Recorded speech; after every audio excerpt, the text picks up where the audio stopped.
I finally found the answer to my health problems. After 15 years of searching and seeking and just coming up empty-handed, I discovered that I have heavy metals. Recently, I discovered that I have heavy metals. And I discovered the cure for it, which is the Andy Cutler Chelation Protocol, which takes a long time. It's not so simple. But the more mercury a person has, the longer it takes. The more toxic a person is, the longer it takes. Had I known 15 years ago about all this information, about heavy metals and about the Andy Cutler Chelation Protocol, I would have never gotten to this point where I was so sick that I can't work and my life's on hold until I chelate enough. I wish I knew about this. And the question is, in the beginning of my journey, would I have followed the protocol? It's not so simple. You have to wake up at night.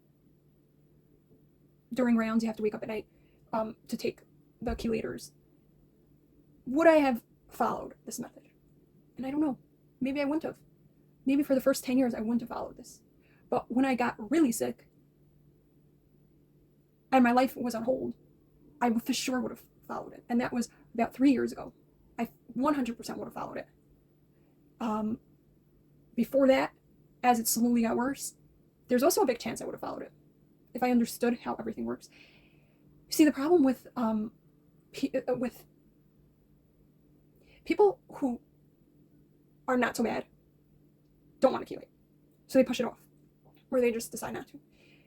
But what happens is when people are mercury toxic, they get worse progressively over time. And what usually ends up happening, then when they get worse, they come back and they start chelating.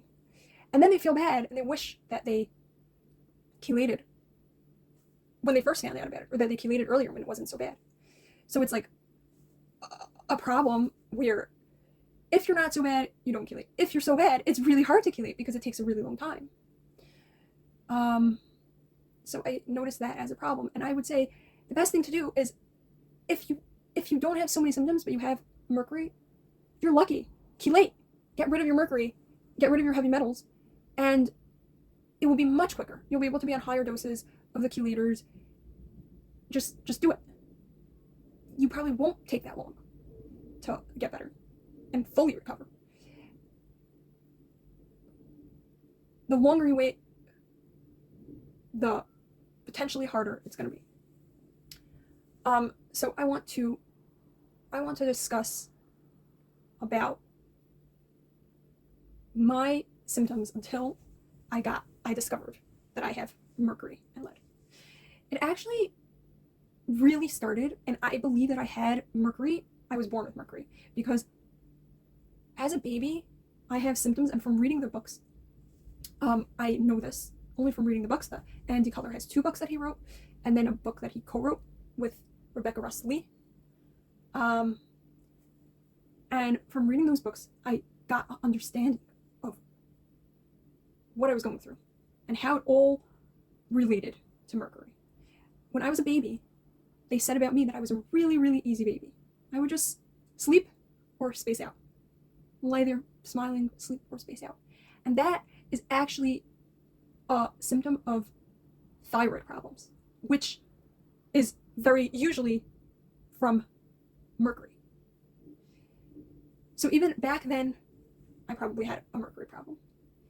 As I grew up, like, learning to read was harder. I have a brother who's 2 years younger than me. He all the skills at a certain age, all the skills that I was working hard to get, as soon as he tried to get those skills, he got them. Before me, I was trying so hard to learn to read, and he was reading.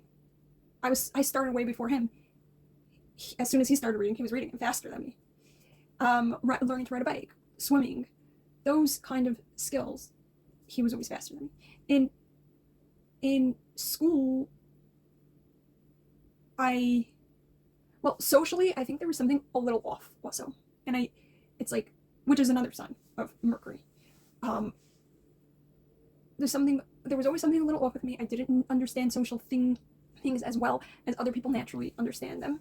Or, yeah, I just try to understand. I didn't know how to make friends, per se. It's not that I didn't have friends, it's just that there was something funny. There was something, what else? There was, that was basically until high school, I didn't actually have physical symptoms. I had small things that was, like, I was the kid that was taken out of class with multiple therapists, like OT, speech, I don't know everyone that I took me out because it was different. I was too young to know, to remember what type of therapy it was, but there were different therapists that would take me out, and it was like, in the younger grades I enjoyed it because I got attention, I got prizes from them, but then as like 3rd, 4th grade, I started to notice that other people in my class weren't getting taken out. I guess when in 1st, 2nd grade there were more people getting taken out. At like 3rd, 4th grade, I started to feel more self-conscious about that, and I tried not having the therapy as much as possible.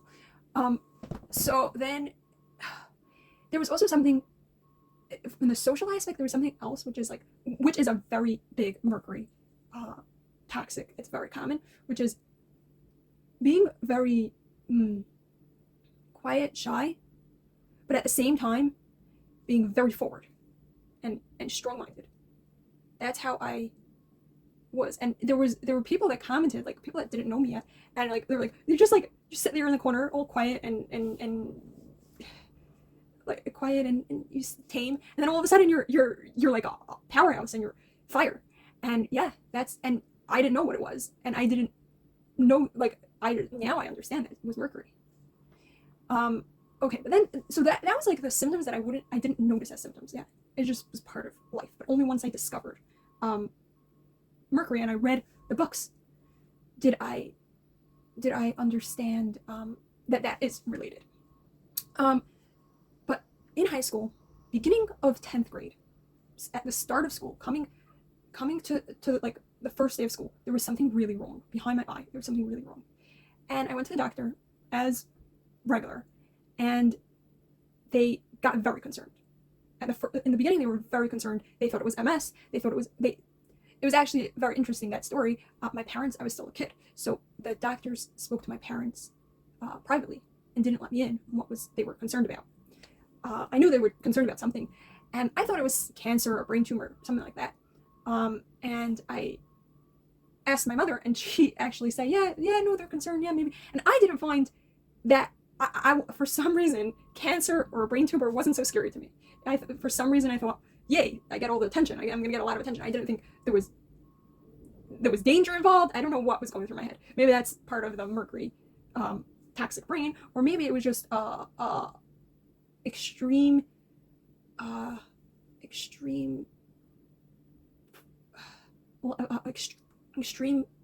need for attention. There's another word that I can't remember right now, and this happens to me a lot lately, that I'm trying to, as I'm talking, I forget what I'm saying, and I forget words. That's Mercury. Well, I also, to be fair, I also have a mold problem, so mold also can do that. So I'm working on mold too, so it might also be mold. Possibly when I get rid of the mold, possibly that will help. That will go away, those symptoms of forgetting what I'm saying while I'm talking. But overall, it's Mercury that does this too. They both can contribute to that. Now, what was I saying? I was saying that, okay, so basically the story of, they didn't tell me what they were concerned about, and I thought it was a brain tumor or something like that. I had MRI and different tests run, and they were very concerned. And I was by a neighbor's house, and my sister was talking, me and my sister were by a neighbor's house, and my sister was talking about an article she read about a girl in high school who had MS, and just different things about it. And I found it fascinating. And I come home, and we're eating, like the whole family's eating together, and I mentioned something about it. And my father's face turned white, and he said, "Who told you?" And I just said, "Oh, what? You thought, what? What do you mean?" "Oh, this article." And I explained, and I did not get from that exchange, I did not get that they thought that I had MS. He thought that I realized what they were concerned about. But once it was all clear, and I got the results and it was all clear, my mother told me what they were nervous about. And yeah, so that's just an interesting story about the MS. So after that, I started having all sorts of problems. The pain behind my eye went away. That only lasted a week or two, like 5 to 7 days actually. Like it lasted 5 to 7 days, and it went away. But I started having different weird symptoms, like something in my chest when I would walk, and something, and then my hormones got messed up. Like my cycles were all messed up, and I went to the doctor and they did hormone tests, and they couldn't figure it out. Basically, they just said there's nothing. They said you can go on birth control. That was the only fix, which is just, yeah, silly. Okay, so, and hormones is a huge indication. Hormone problems is a huge indication that there's mercury, because there's a lot of receptors in the hormones, and so the mercury ends up going, instead of the hormones that need to be by the receptor, the mercury ends up taking over, and so therefore things get messed up. Now, okay, then so that was for like a year. I was struggling on and off, or 2 years. Like the next year I was also struggling with hormonal problems and messed up cycles. 11th grade, in the middle of the year, so that was 9th grade. No, that was 10th grade. 10th grade was, in the beginning of 10th grade was MS. In the middle of 11th grade, there was stuff like emotional drama going on at home, and one day my bowel movements changed, and I was just constipated. For the next 10 years, I was constipated, and whatever I tried, did not help. I tried all sorts of things: fiber, probiotics, eating healthy. There are just so many things. Trying to eat a lot of vegetables, so many things, and it just didn't help. Then for 10 years, until recently, there was a shift, and it's a lot better, my digestion, and I am taking a lot of supplements, so, and there's a lot about that, but now I'm just talking about all the symptoms that I experienced until figuring out the Andy Cutler Chelation. So after high school, there was a year I was still just really not well. I felt like I attribute everything to hormonal stuff, and then at some point I started saying, okay, it's emotional, because everyone was saying that, and it did connect. When there was something emotional going on at home, I started getting that was the beginning of the constipation. It doesn't, but the thing about that is emotional stuff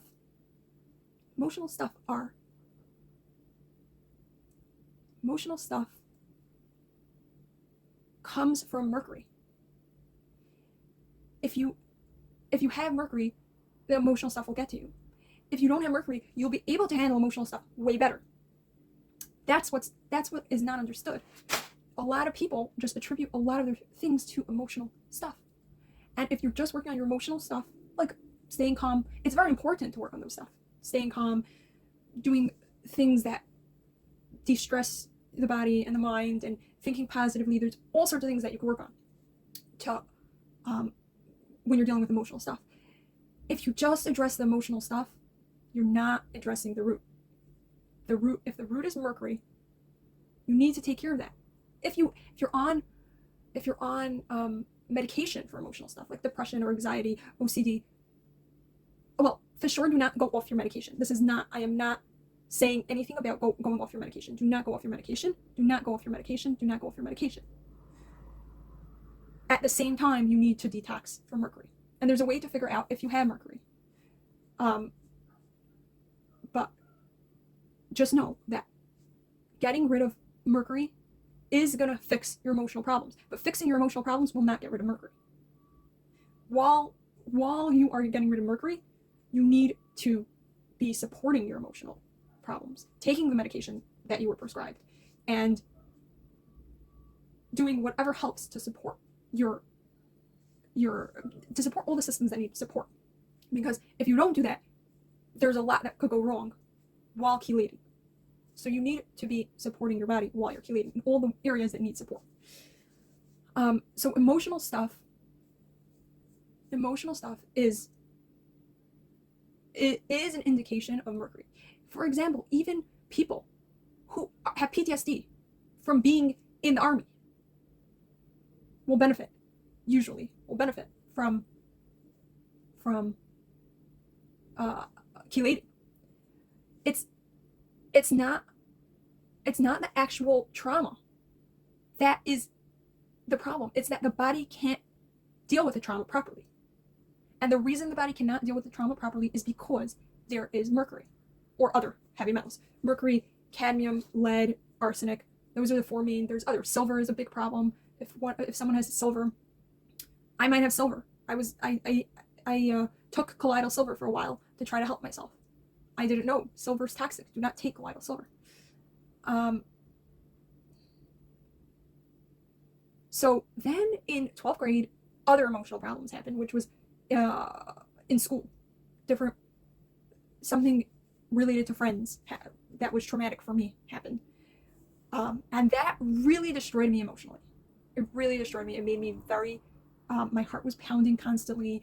And my breath was, I couldn't breathe properly. I had shortness of breath.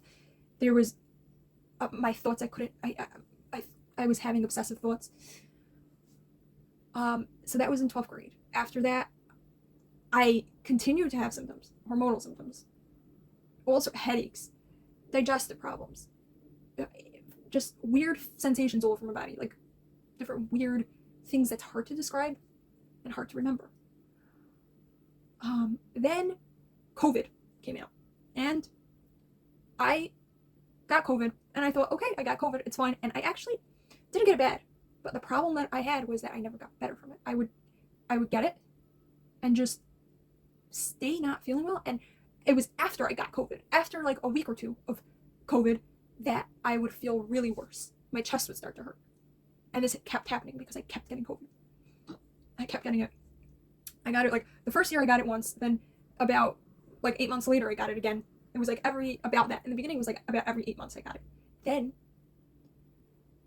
I made the mistake of when I had cavities, and that it was devastating for me because my mouth, I didn't even have one single cavity in my mouth. I had all my teeth without any fillings, and my teeth were hurting. I went to the dentist, not the typical dentist that I would go to usually. That dentist was out of town. He said I have 3 cavities. And I was very disturbed because I didn't want to get rid of my, I wanted my teeth. I didn't want to have drills in my teeth and then fillings for the rest of my life. I wanted to keep my teeth. And I even made them do like a second X-ray to make sure, because it was like 2 weeks later, I thought maybe I could get better. They did a second X-ray, and that second X-ray showed that I still had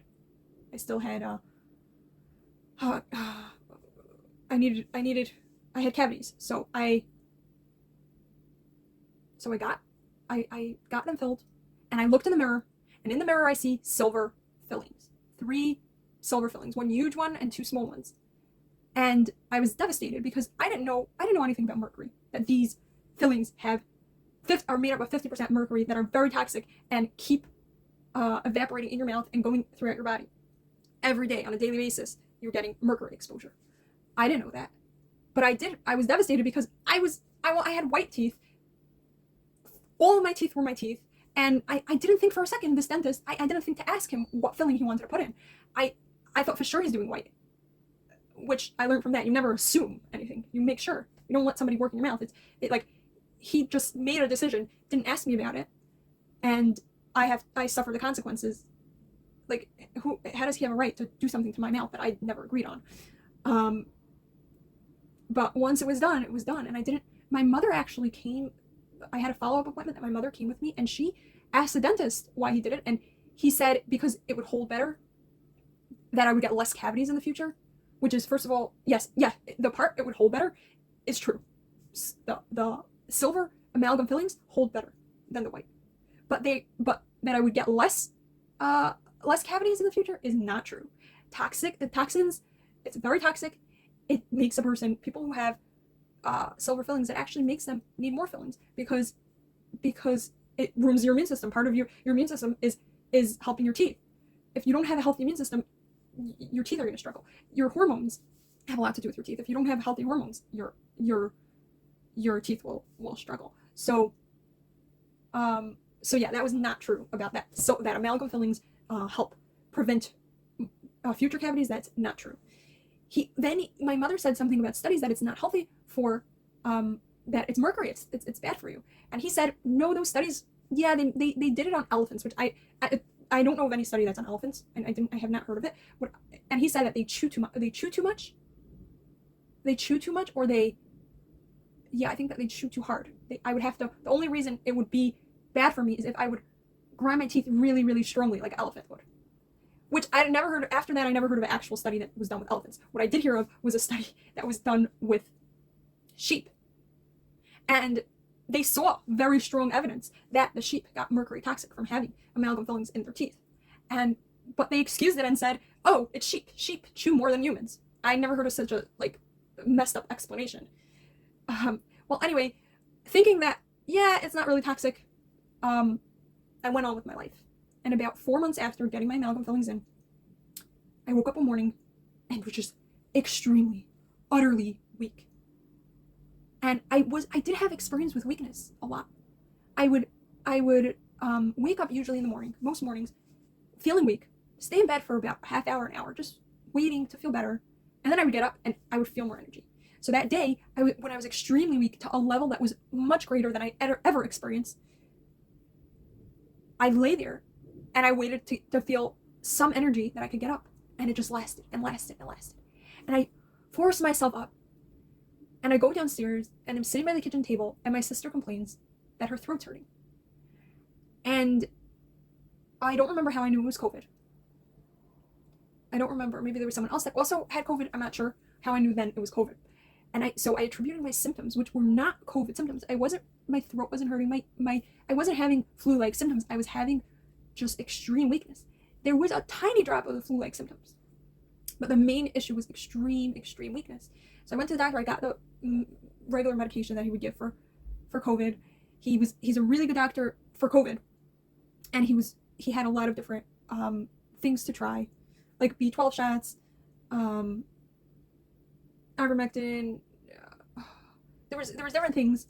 But what happened was, and then when I would get after COVID, when the actual, like, the beginning of part of it was gone, but the chest pain and the tightness all over and the pain was really strong. Like, the chest pain was very strong.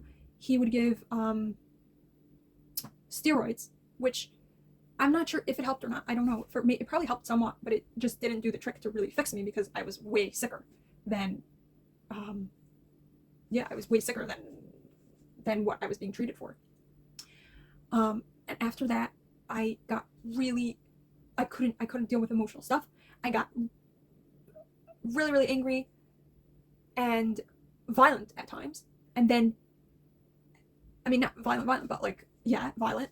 Like, things I would never do if I wasn't feeling so crazy. And I just couldn't, I didn't know how to get my needs met. I didn't know what was going on with me. And I felt like I was all alone because nobody else got that this was happening to me. Everyone was just going on with their lives. And I was just feeling like this is never going to end. And I had stuff I wanted to do and I was accomplishing and that I wasn't able to accomplish, and I just felt so stuck. And so I was feeling, so I get very extreme emotions, like crying, and I couldn't stop myself from crying, and then just feeling worse after the crying.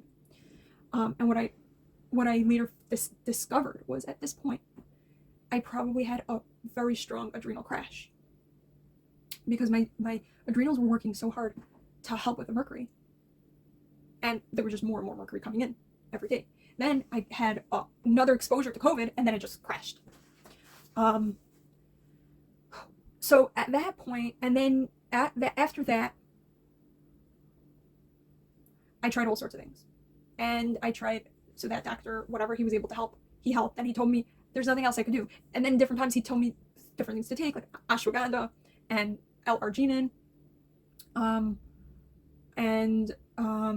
I went to various doctors, infectious disease specialists. They didn't help at all. I went to 2 separate infectious disease specialists. I went to 2 Lyme doctors. I went to neurologists who said everyone just basically said it's not what they deal with. Okay, that is my chelation alarm, and I need to take my chelator right now.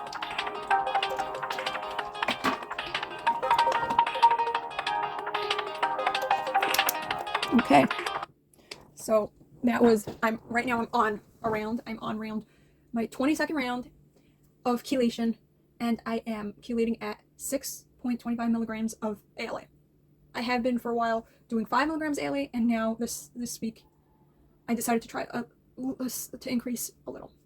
And so far I think it's fine. The increase, I think I'm going to stick with the increase, but we'll see. Like, I need to see by the end of the round, and if this increase is okay. Back to what I was saying. Back to what I was saying about chelators. Oh no, I was talking something else, not about chelators. I was talking about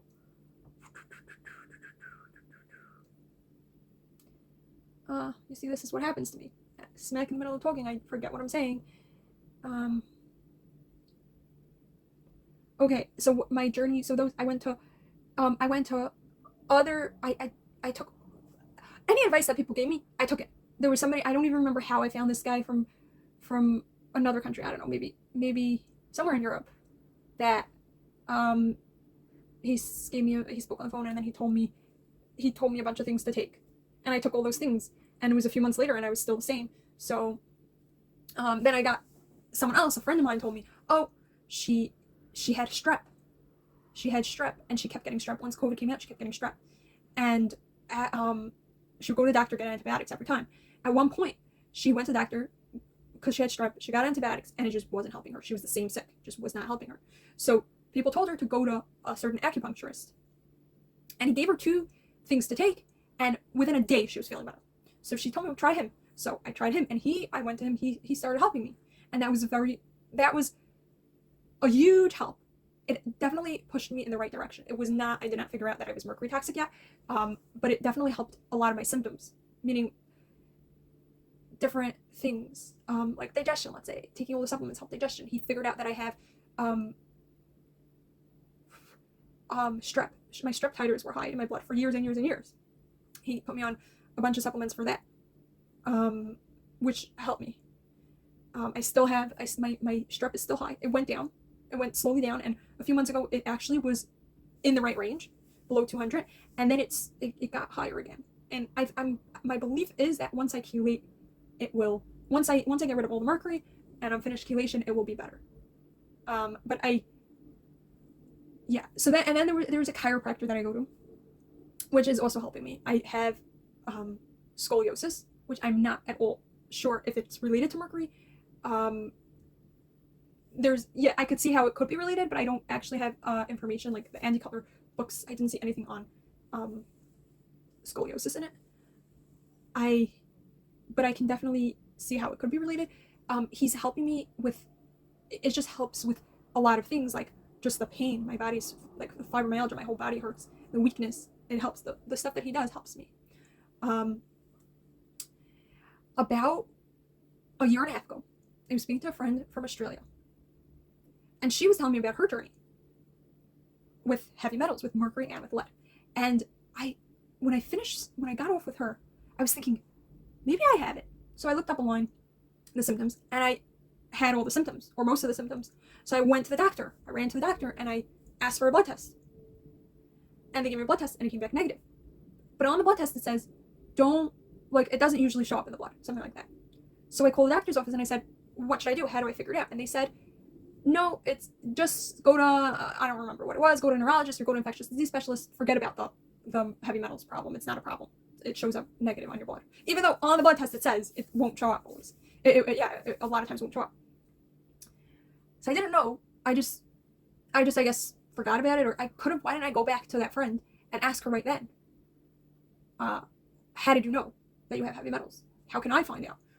But I didn't. And it took another year or so until when I was talking to her, I said, oh, I remember you told me that you had heavy metals. How did you figure it out? And that's when she told me about hair tests and about amalgam. She said she knew she didn't need a test. She didn't need any test. She knew because she had silver fillings.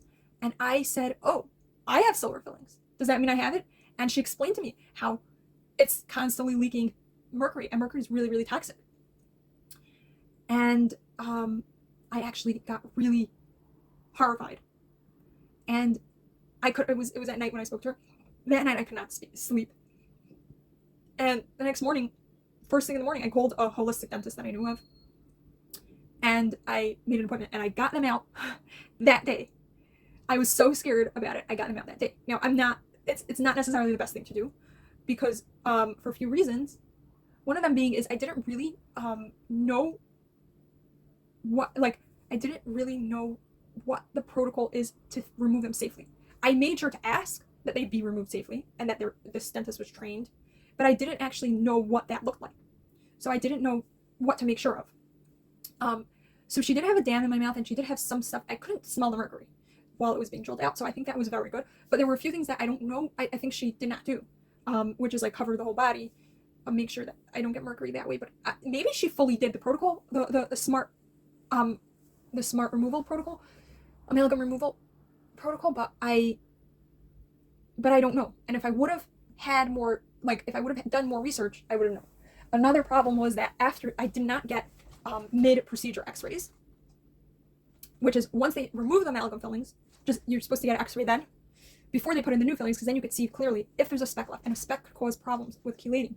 So it takes out the mercury from the speck and brings it all around your body. It's not worth it to chelate with a speck. Therefore, I would say rather, even though it's really, really toxic, it's very important to do research before you get them removed and know exactly what you're doing.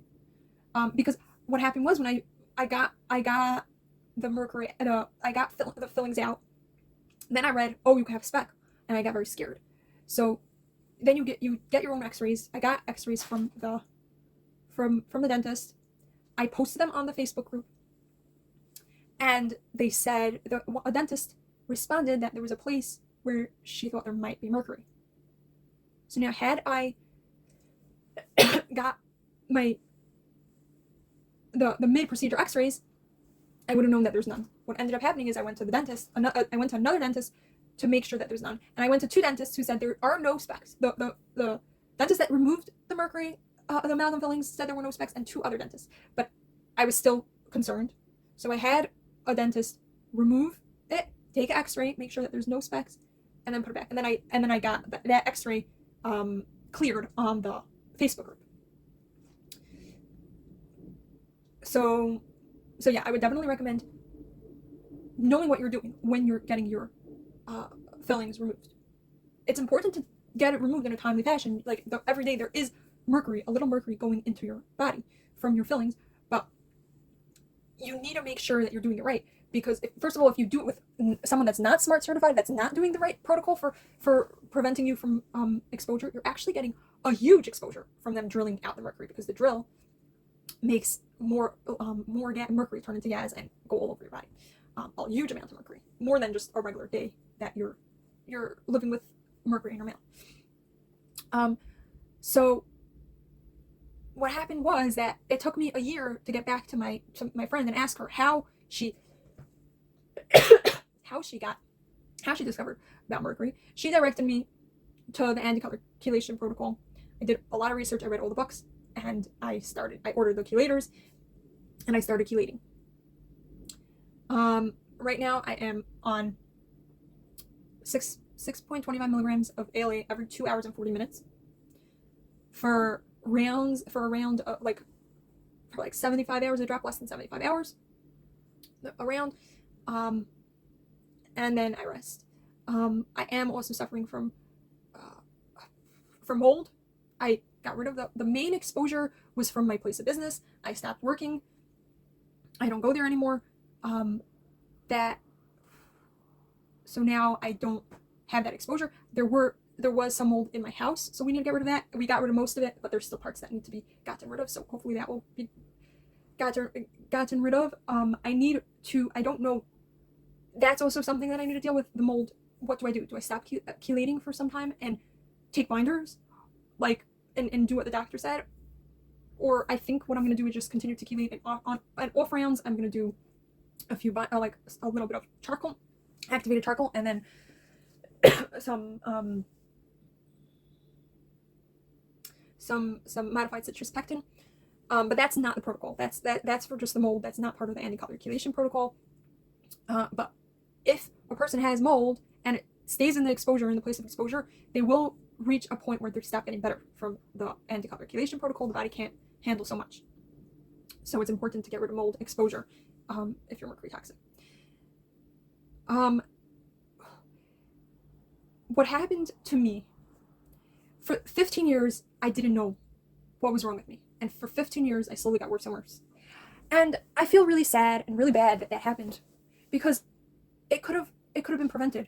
Had I, like, when I first had my issues, had I gone to the doctor, instead of them telling me to do birth control or those type of things, or saying it's just emotional and you just need to have less stress, if they would have took a hair test, and then it would have told me how to do this, that would have saved me years. I would have been a healthy adult. I could have been moved on with my life to a much further point than where I am now. And so I feel really bad about this, and I feel like when I was searching, why didn't I know about Andy Cutler Chelation? Why was it like, why did I have to find this friend? What would have happened if I didn't know about this friend? There's a huge community of people that are chelating. Why didn't I hear about them? So my goal is to get the word out that more people, anyone that's searching, anyone that has problems with their health, that anyone that has Mercury will know about this, and they won't be suffering and searching for years before they figure it out.